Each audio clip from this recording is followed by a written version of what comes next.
The sun was setting over Carnival Mystique, casting a warm, golden glow over the carnival grounds. Brightly colored tents fluttered in the gentle breeze, and the scent of popcorn and cotton candy mingled with the crisp evening air. Families wandered from one attraction to another, their laughter and excitement filling the atmosphere. Amid the joy and revelry, Jake stood by the Ferris wheel, his hands clenched into fists inside his worn leather gloves. His eyes, shadowed and weary, scanned the crowd with a hint of apprehension. Jake had been a ride operator for over a decade, and he had seen countless faces pass through the carnival. Yet, none had left as lasting an impression as those who perished that fateful night. It was an event that haunted him every waking moment, a shadow that lurked behind every corner of Carnival Mystique. As the Ferris wheel slowly turned, the creaking of its metal frame blended with the distant sounds of a calliope. Jake's mind wandered back to that night, replaying the tragic sequence of events. The ride had been packed with eager passengers, the air buzzing with their anticipation. Everything seemed normal until a sudden, violent jolt had sent the wheel into a frenzied spin. Harnesses failed, bolts snapped, and screams of joy morphed into cries of terror. Jake had been powerless to stop the catastrophe, his helplessness a stark contrast to his responsibility. "Jake?" The voice of his co-worker, Sarah, pulled him back to the present. She was holding a flashlight, her expression a mix of concern and curiosity. "You okay? You've been staring into space for a while." Jake forced a smile, though it didn't reach his eyes. "Yeah, just lost in thought. You know how it is." Sarah nodded, but her eyes lingered on him, searching for something unspoken. "If you need to talk, I'm here. We all miss them." Jake's throat tightened, and he simply nodded in response. Sarah gave his arm a comforting squeeze before heading off to her post at the ticket booth. Alone again, Jake's thoughts returned to the Ferris wheel. He couldn't shake the feeling that the ride was somehow alive, bearing a grudge against him for the lives it had claimed. As the night deepened and the carnival lights twinkled like stars, Jake began his usual routine of closing down the ride. The last group of passengers had disembarked, their laughter trailing off into the night. He flipped the switch to power down the Ferris wheel, but the hum of machinery persisted. Frowning, he checked the control panel, only to find it unresponsive. A chill ran down his spine as he heard it, a faint, echoing laughter. Children's laughter. He spun around, expecting to see a group of kids playing nearby, but the area was deserted. The laughter grew louder, more distinct, and Jake felt a cold sweat break out on his forehead. "Hello!" he called out, his voice trembling. "Is someone there?" No response came, only the haunting echoes of laughter that seemed to swirl around him. Jake's heart pounded in his chest as he backed away from the Ferris wheel, his eyes darting around for any sign of movement. The shadows seemed to stretch and twist, forming shapes that flickered at the edges of his vision. Suddenly, the Ferris wheel lurched into motion, its cabin swaying eerily in the empty night. Jake stumbled back, tripping over his own feet and falling to the ground. He scrambled to his feet, his breath coming in short, panicked gasps. "Stop it! Just stop!" he yelled, his voice echoing through the silent carnival. The wheel slowed to a halt, and the laughter ceased, leaving only the sound of Jake's ragged breathing. Trembling, he approached the control panel once more, half expecting it to spring to life with another supernatural surge. But it remained dark and silent, as if nothing had happened. Jake's mind raced. He knew he wasn't imagining things. The spirits of those who died in the accident were here, and they were trying to tell him something. The question was, what did they want? And how could he help them find peace? As he walked away from the Ferris wheel, Jake couldn't shake the feeling that his ordeal was only beginning. The past had a way of resurfacing, and the spirits of Carnival mystique were far from resting in peace. The blaring sound of the carnival's siren snapped Jake back to that night, the night of the tragedy. Carnival mystique had been in full swing, the Ferris wheel adorned with glittering lights that twinkled like stars against the night sky. Families flocked to the ride, drawn by the promise of breathtaking views and the thrill of the ascent. Jake, at the helm, had felt a deep sense of responsibility mixed with a touch of pride. The Ferris wheel was his domain, and he was its master. But then, the unthinkable happened. It started with a shudder, barely noticeable at first. Jake had dismissed it as a minor glitch, something easily fixed once the ride was done for the night. But the shudder grew into a violent jolt, throwing the cabins into chaotic motion. Panic surged through him as he tried to regain control, frantically pressing buttons and pulling levers to no avail. The machinery groaned in protest, a cacophony of metal against metal, and then a piercing scream shattered the night. Jake's heart dropped as he watched in horror. One of the cabins, filled with a group of excited children, lurched violently to the side. The harnesses, meant to keep them safe, snapped like twigs under the immense strain.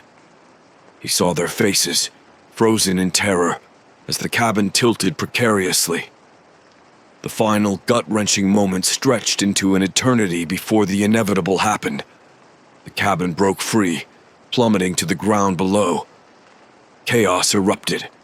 People screamed and ran, a desperate scramble away from the unfolding disaster. Jake stood paralyzed, unable to tear his eyes away from the scene. The sound of the crash echoed in his ears, mingling with the panicked cries of parents and the wailing sirens of approaching emergency vehicles. When the dust settled, the aftermath was devastating. The Ferris wheel stood silent and still, its once joyful presence now a towering symbol of tragedy. Jake was left to face the grim reality. Several children had died, and many others were injured.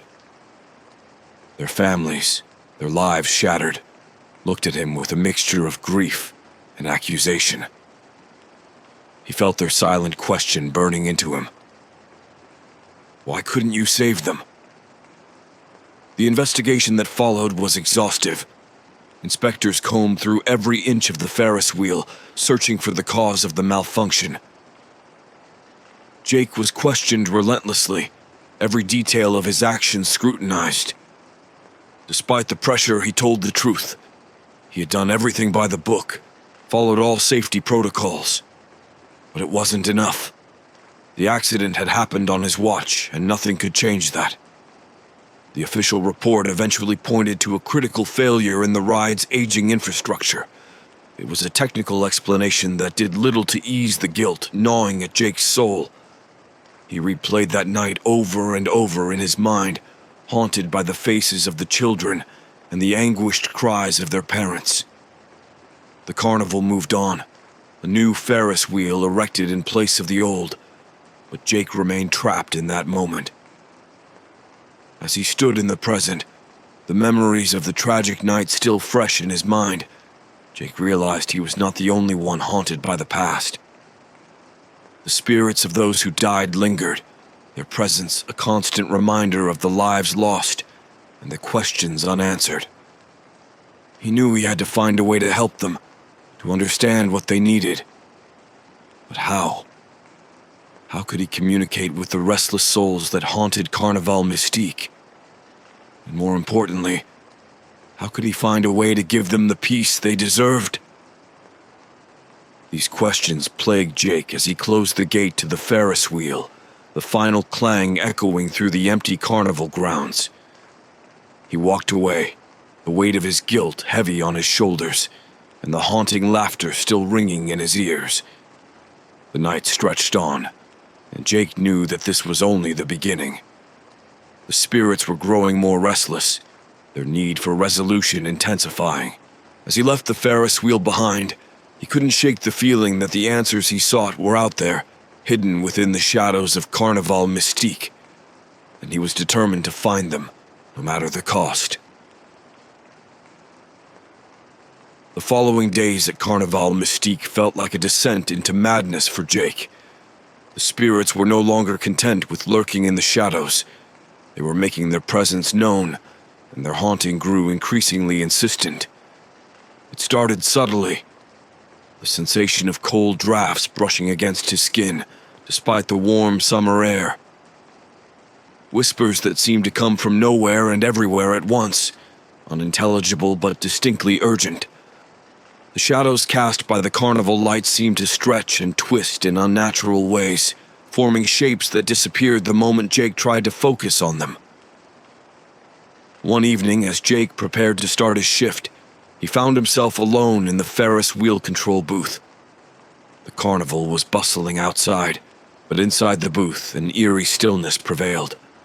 He sat down and reached for the control panel, only to freeze as his hand passed through a sudden, intense chill.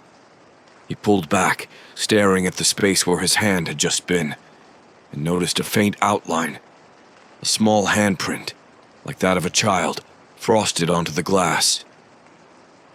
Jake's heart pounded. He wiped at the glass, but the handprint remained, slowly fading as if melting away. The whispers grew louder, more insistent, and he could almost make out words. Cries for help, for justice. He felt a presence behind him and turned sharply, but there was no one there. Just the empty booth and the ghostly echoes of the past. The nights blurred together, each one more unsettling than the last. One night, as he was locking up the ride, Jake heard the distinct sound of children's laughter, the same haunting echoes that had first unnerved him. This time, the laughter was accompanied by faint giggles and the sound of running feet. He spun around, scanning the area, but saw only the empty carnival grounds. The laughter persisted, growing louder, until Jake couldn't take it anymore. "Show yourselves!" he shouted into the night. "What do you want from me?" The laughter ceased abruptly, replaced by an oppressive silence. Jake's breath came in shallow gasps as he strained to hear any response. For a moment, it seemed like the night itself was holding its breath, waiting. Then, faintly, he heard a voice, soft and trembling. "Help us." Jake's blood ran cold. The voice was unmistakably that of a child, filled with fear and sorrow. He turned slowly, his eyes searching the darkness, and saw them, translucent figures of children, their faces pale and eyes hollow. They stood in a loose circle around the Ferris wheel, their forms flickering like images on an old film reel. "Help us," they repeated in unison, their voices a haunting chorus. Jake took a step back, his mind racing. The spirits were real, and they were reaching out to him. But what could he do? How could he help them when he could barely understand their plight? Desperation drove him to seek answers. He knew there was only one person at the carnival who might be able to shed light on the supernatural. Madame Zora, the carnival's resident medium. He had always dismissed her as a charlatan, her fortune-telling booth more of a sideshow attraction than a source of real insight. But now, with the spirits growing more restless by the day, he had no other option. Jake made his way through the carnival, past the bustling crowds and flashing lights, until he reached Madame Zora's tent. The air inside was thick with the scent of incense, and the dim lighting cast long, eerie shadows. Madame Zora, a woman of indeterminate age with piercing eyes, looked up from her crystal ball as Jake entered. "I was wondering when you would come," she said, her voice a low, melodic hum. "The spirits have been quite active lately, haven't they?" Jake nodded, swallowing hard. "I need your help. The children, the ones who died in the accident, they're haunting the Ferris wheel. They keep asking for help, but I don't know what they want." Madame Zora's eyes softened with understanding. The spirits of the innocent are often the most restless. They seek closure, justice, and recognition of the wrongs done to them. We must uncover what truly happened that night and help them find peace. Jake felt a glimmer of hope. What do I need to do? Madame Zora gestured for him to sit. First, we must communicate with them more clearly. I will conduct a séance to establish a stronger connection. Then, we can begin to understand their needs and how to fulfill them. As Jake took his seat, the weight of the spirit's presence pressed down on him. He knew this was only the beginning of a journey that would lead him deep into the heart of the Carnival's dark secrets. And he was prepared to face whatever came next, driven by a desperate need to atone for the past and bring peace to the restless souls haunting Carnival Mystique. The night of the séance, a heavy fog settled over Carnival Mystique, muting the usual carnival sounds to a distant hum. Madame Zora's tent stood like a beacon in the mist, its flickering lanterns casting eerie shadows. Jake took a deep breath and stepped inside, the scent of incense wrapping around him like a shroud. Madame Zora was already prepared. Her table was adorned with candles, crystals, and an assortment of talismans. She gestured for Jake to sit across from her, and he did so, feeling the weight of the moment pressing down on him. Close your eyes and clear your mind, Madame Zora instructed. We are about to reach out to the spirits. They are drawn to you, Jake. You must be open to their message. Jake nodded, closing his eyes and trying to steady his breathing. The air around him seemed to thicken, and a strange, low hum filled his ears. Madame Zora began to chant softly, her voice rising and falling in a hypnotic rhythm. The temperature in the tent dropped suddenly, and Jake shivered. He could feel a presence, multiple presences, drawing closer. The hum grew louder, transforming into whispers, then distinct voices. He opened his eyes and saw them. The ghostly figures of the children standing around the table, their faces etched with sorrow and fear. "Help us," they murmured in unison, their voices echoing through the tent. Madame Zora's eyes remained closed as she continued to chant. Jake leaned forward, his heart pounding. "What do you need? How can I help you?" One of the children, a little girl with braids and a tear-streaked face, stepped forward. "We need you to find the truth," she said, her voice trembling. "The accident ... It wasn't an accident." Jake felt a chill run down his spine. "What do you mean?" "The Ferris wheel was tampered with," another child chimed in. "Someone wanted it to break. Someone wanted us to die." Madame Zora's chanting faltered, and her eyes snapped open wide with shock. "This is grave news, Jake. If what the spirits say is true, then there is a dark force at play here." Jake's mind raced. The idea of sabotage had never been considered. The official investigation had chalked it up to mechanical failure due to age and wear. But if the children were right, then someone at the carnival was responsible for their deaths. "Who?" Jake asked, his voice barely a whisper. "Who did this to you?" The children exchanged fearful glances, their forms flickering. "We don't know," the girl with braids replied. "But we can show you where to look." Madame Zora nodded. "Jake, you must follow their guidance. The spirits can lead you to the truth, but you must be brave. The answer lies within the carnival, hidden in the shadows." Jake stood, his resolve hardening. "I'll do whatever it takes. I owe it to them." As he left Madame Zora's tent, the fog seemed to close in around him, wrapping the carnival in an eerie silence. The children's voices still echoed in his mind, urging him forward. He made his way back to the Ferris wheel, now standing silent and foreboding in the mist. The control booth was cold and dark, the lights flickering as he approached. He could feel the presence of the spirits, guiding him, urging him to look closer. Jake began to inspect the machinery, his hands trembling as he searched for any sign of tampering. It didn't take long. Hidden beneath layers of wiring and metal panels, Jake found evidence of sabotage: cut wires, loosened bolts, and marks that suggested deliberate damage. His heart sank as he realized the children had been right all along. Someone had wanted the Ferris wheel to fail, to cause the deaths that had haunted him for so long. But who? And why? Jake knew he couldn't stop now. He had to find the person responsible and uncover their motive. The spirits deserved justice, and he was determined to give it to them. He stood and looked up at the Ferris wheel, now a silent sentinel in the foggy night.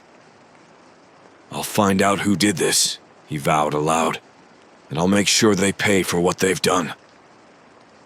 The Ferris wheel creaked softly in response, as if acknowledging his promise. The fog began to lift, revealing the carnival grounds in a ghostly light. Jake knew his path was set. He would uncover the truth, no matter the cost, and bring peace to the haunted souls of Carnival Mystique. The following night, Jake returned to Carnival Mystique with a new sense of purpose. The discovery of sabotage on the Ferris wheel fueled his determination to uncover the truth. He approached the ride with trepidation, wondering what new horrors awaited him. The carnival was alive with its usual clamor, but to Jake it all seemed muted, as if the spirit's presence cast a pall over everything. He began his evening routine, inspecting the ride's control panel with meticulous care. As he ran his fingers over the buttons and switches, he noticed something odd: tiny etchings that hadn't been there before. They looked like childlike scribbles, barely noticeable unless you were searching for them. Jake leaned closer, his breath fogging the glass. The etchings formed words, crude but legible. "Look closer." A chill ran down his spine. The spirits were communicating directly with him, guiding his investigation.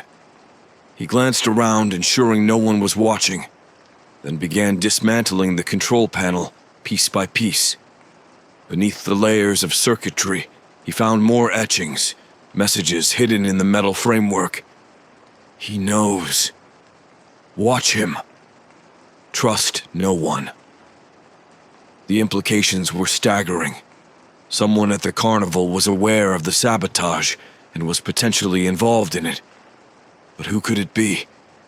Jake's mind raced through the possibilities, each name bringing a fresh wave of doubt and suspicion. The next message was different, more personal.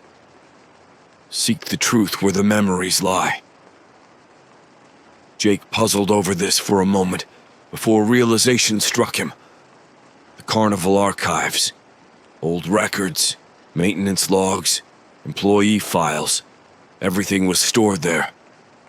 If there was any evidence of foul play, it would be in those dusty old files.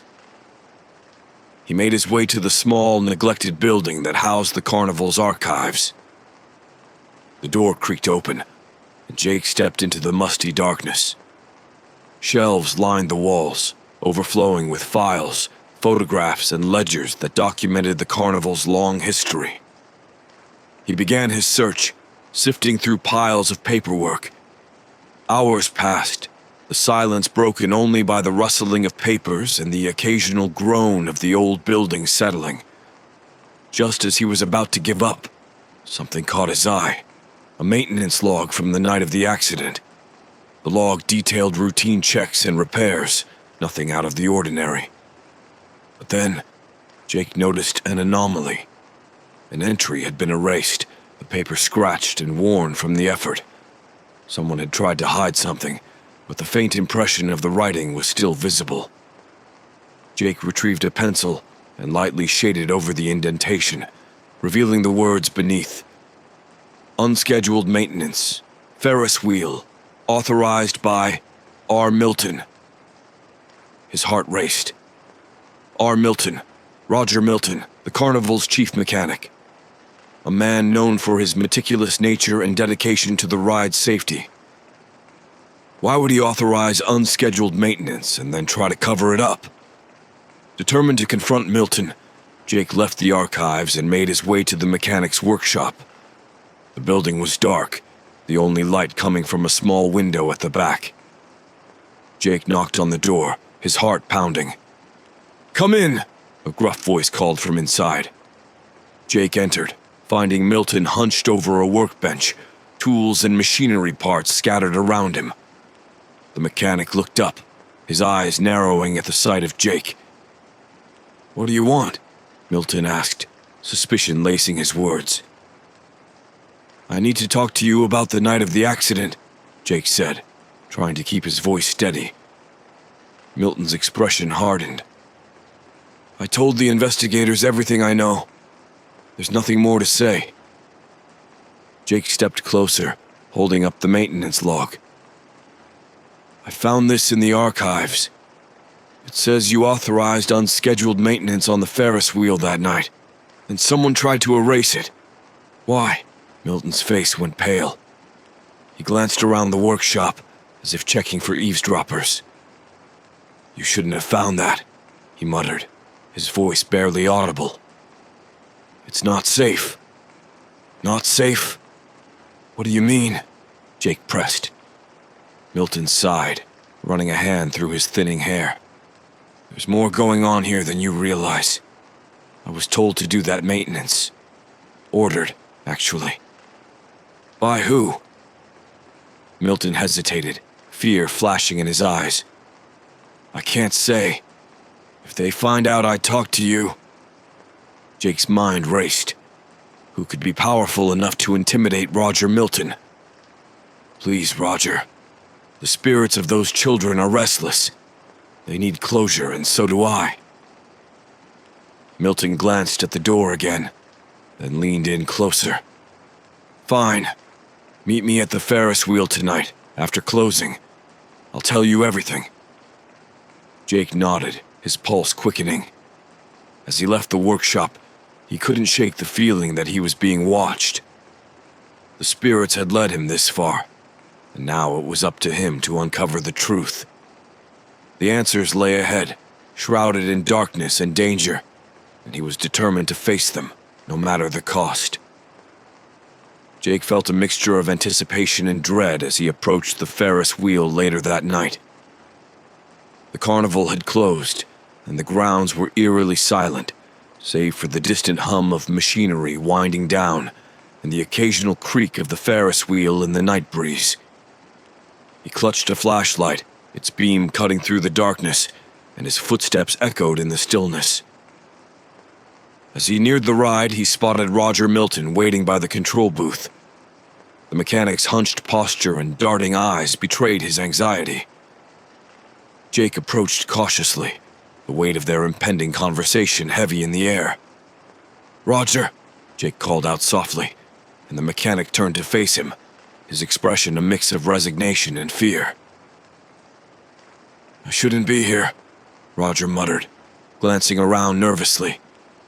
"But you deserve to know the truth." Jake stepped closer, lowering his voice.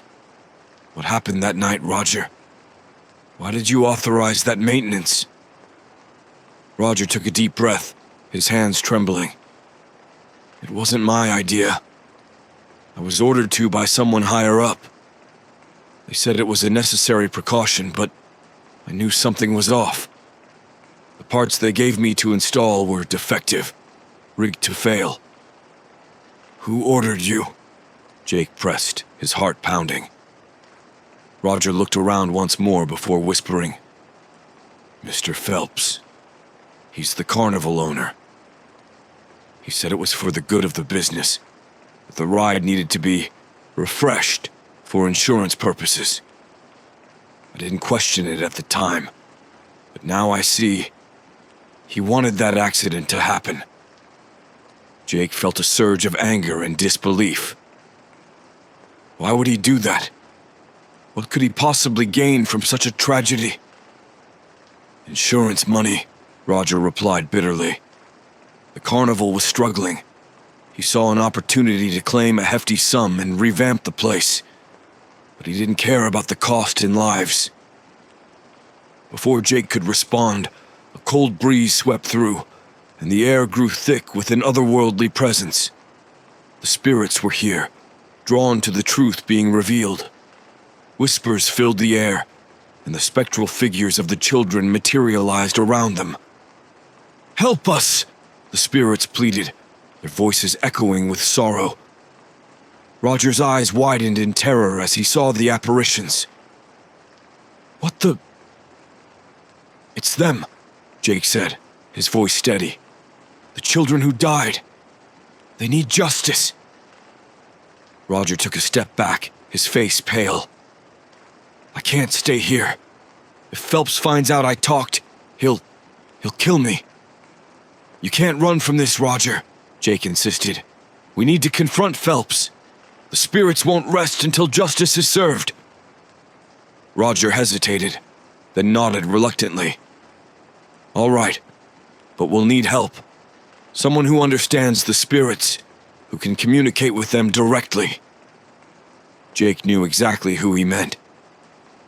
Madame Zora. The two men made their way to Madame Zora's tent, their footsteps quick and determined. Inside, the medium was waiting, her eyes reflecting a knowing sadness. "I sensed you would come," she said softly. "The spirits are restless, and the truth is coming to light." Jake explained everything to her, from the sabotage to Roger's confession. Madame Zora listened intently, her expression grave. "Mr. Phelps has committed a grave sin," she said, "and the spirits are bound by their pain and anger. We must conduct a ritual to summon the spirits fully and confront Phelps with their presence. Only then can we hope to bring them peace." Roger looked uneasy. "Is that safe?" Madame Zora met his gaze. "The spirits seek justice. If we guide them correctly, they will not harm us. But we must act quickly and with conviction."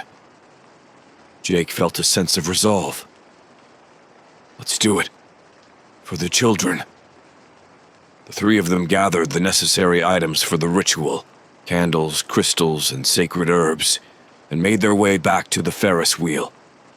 The spirits followed, their presence a palpable weight in the air.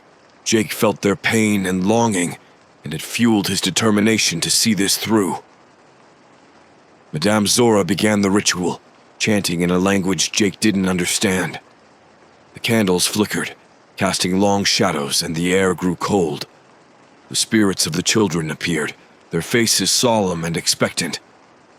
"We summon you, spirits of the lost," Madame Zora intoned. "Come forth and reveal the truth." The air shimmered and the figures of the children solidified, their eyes fixed on Jake and Roger. One by one they began to speak, their voices blending into a haunting chorus. "We were betrayed," they said, "by greed and deceit. We seek justice." As the ritual reached its peak, the ground beneath them seemed to tremble.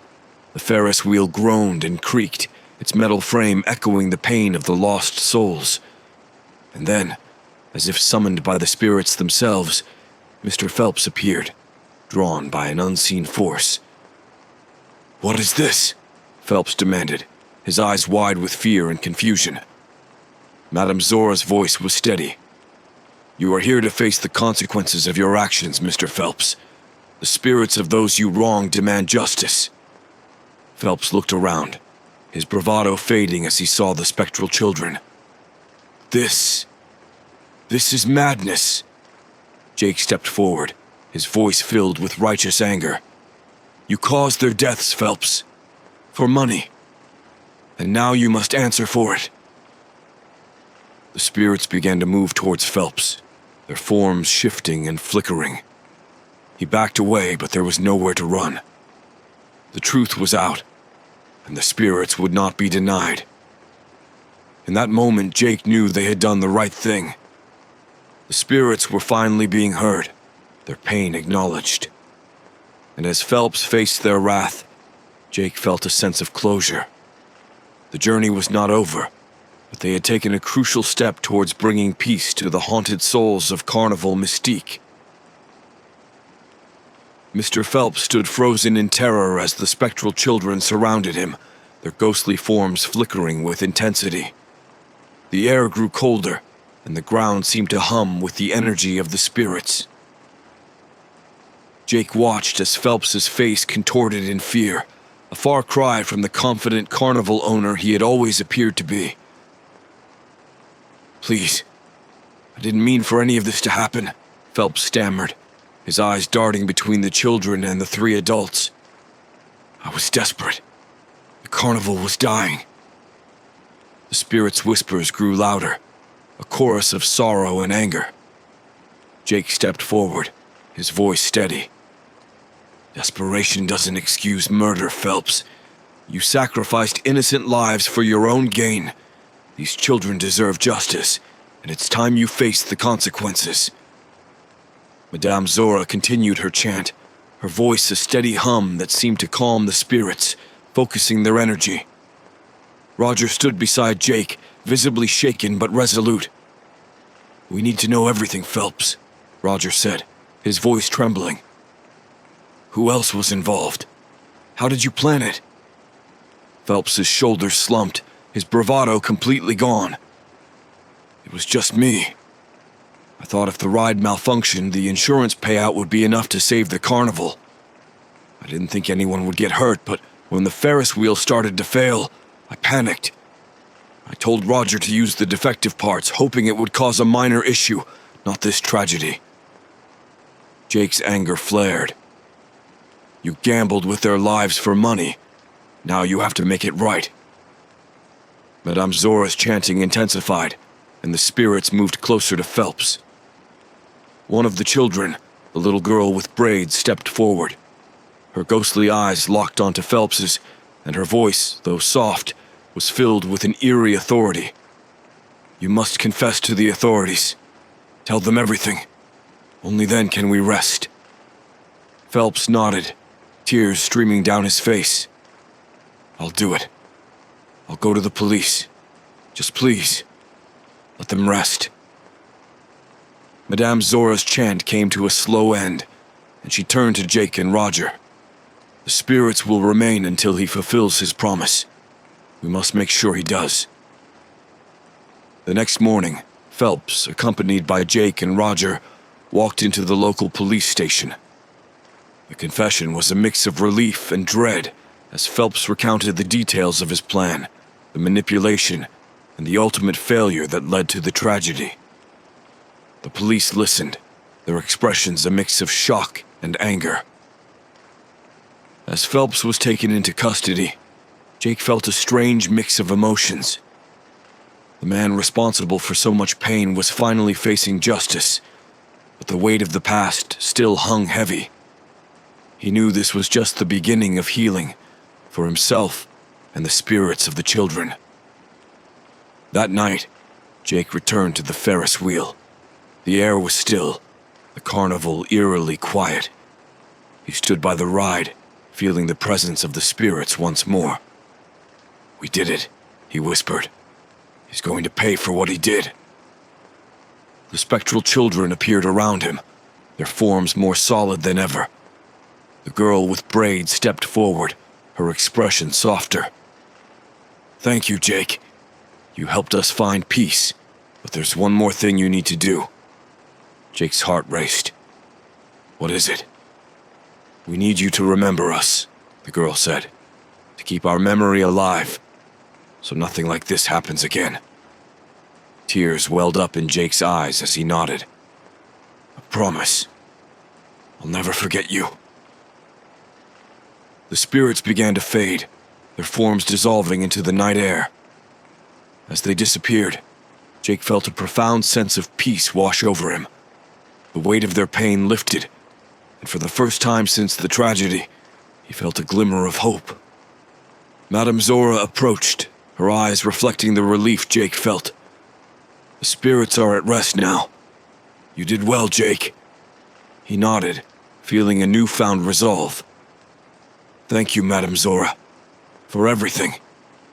She smiled, placing a hand on his shoulder. The past will always be with us, but it's how we confront it that defines us. You've shown great courage. Now go forward and live your life, knowing you've made a difference. As Jake walked away from the Ferris wheel, the first rays of dawn broke over the carnival. The lights flickered back on, and the sounds of carnival mystique slowly returned. But for Jake, everything felt different, brighter, more hopeful. The past had been confronted, and while the scars remained, they no longer defined him. The spirits of the children were at peace, and so was he. Jake stood at the edge of the carnival grounds, watching the sunrise paint the sky in hues of orange and pink. Carnival mystique was closing for good. The decision had been made by the authorities following Mr. Phelps's confession.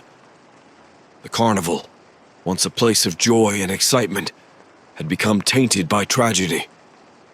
Its closure was the final chapter in a long, painful story.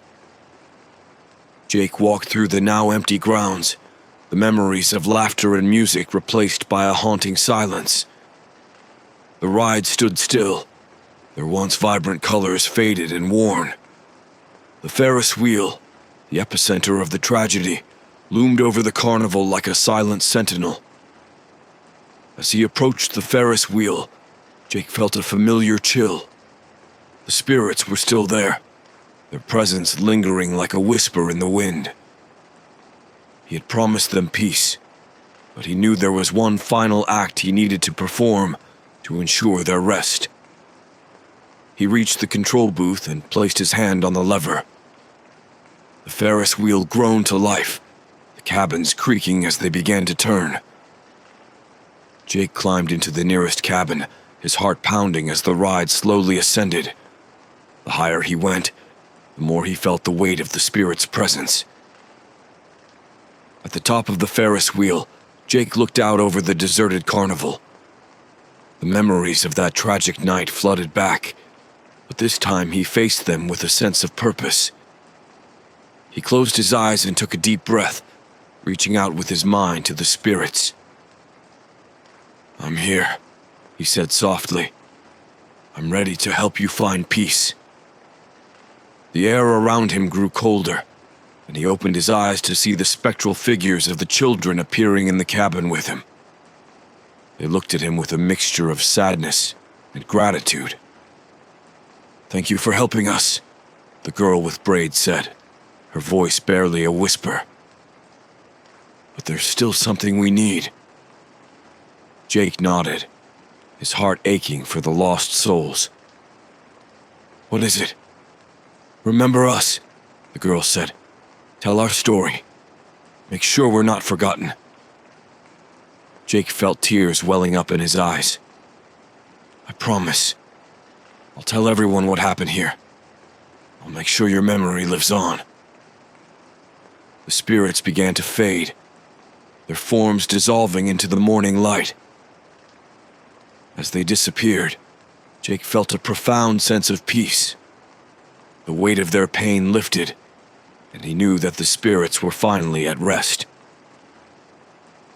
He stayed in the cabin as the Ferris wheel made its slow descent, the ride creaking and groaning with each rotation. When he reached the ground, he stepped out and walked away, leaving the ride behind.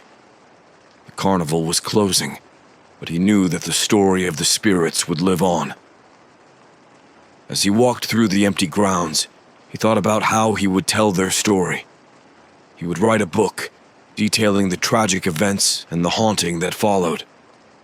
He would speak to the media, ensuring that the children's voices were heard. He would dedicate his life to ensuring that nothing like this ever happened again. The sun had fully risen by the time Jake left Carnival Mystique. The carnival would soon be dismantled, its rides sold off or destroyed. But the memory of the children and the lessons learned from their tragedy would endure. Jake felt a sense of closure as he walked away. The past had been confronted, the spirits had found peace, and he had a new purpose. The Ferris wheel, once a symbol of tragedy, was now a reminder of the resilience of the human spirit and the power of redemption. He glanced back one last time at the carnival grounds, then turned and walked into the future, ready to fulfill his promise to the spirits of Carnival Mystique. With Carnival Mystique now closed, Jake dedicated himself to honoring the promise he had made to the spirits. He began writing their story, pouring his heart into the pages, recounting every detail of the tragedy and the haunting that followed. The process was cathartic, each word a step towards healing. The book, titled The Cursed Carnival, quickly gained attention. Readers were captivated by the tale of the haunted Ferris wheel and the tragic deaths of the children. Jake's raw and honest account struck a chord, and soon the story was being discussed in newspapers, on television, and across social media. As the story spread, Jake received messages of support from people around the world. Many shared their own experiences with loss and grief, finding solace in the knowledge that the spirits had found peace. The book not only honored the memory of the children, but also helped others confront their own pasts and seek closure. One evening, as Jake was preparing for a television interview about the book, he received a call from Roger Milton. The former mechanic had been a key figure in Jake's journey, and they had stayed in touch after the carnival closed. "Jake, I wanted to thank you," Roger said, his voice filled with emotion. "Your book ... It has given me a sense of closure I never thought I'd find. I've been carrying the guilt of that night for so long. Seeing the truth come out, knowing those kids have found peace, it means everything." Jake smiled, feeling a warm sense of accomplishment. "Thank you, Roger. I couldn't have done it without your help. We brought justice to those children, and that's something no one can ever take away from us."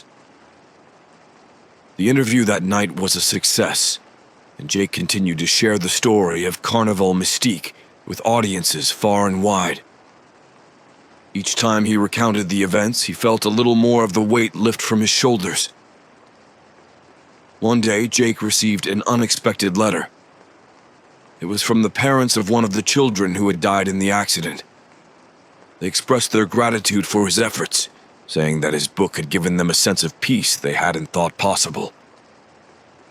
They invited Jake to visit their town and speak at a memorial they were holding for the children. Jake accepted the invitation, feeling honored and humbled. The memorial was a beautiful event, filled with love and remembrance. As he spoke to the crowd, he felt the presence of the spirits once more, their gratitude filling the air. After the memorial, Jake visited the site of the old carnival. The grounds were empty now, the rides dismantled, and the land overgrown with weeds. But as he stood there, he felt a sense of peace. The haunting was over, the spirits at rest.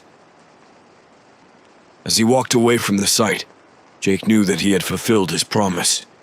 He had remembered the children, told their story, and ensured that they would never be forgotten. The past was no longer a burden but a part of his journey, a journey that had led to redemption and release.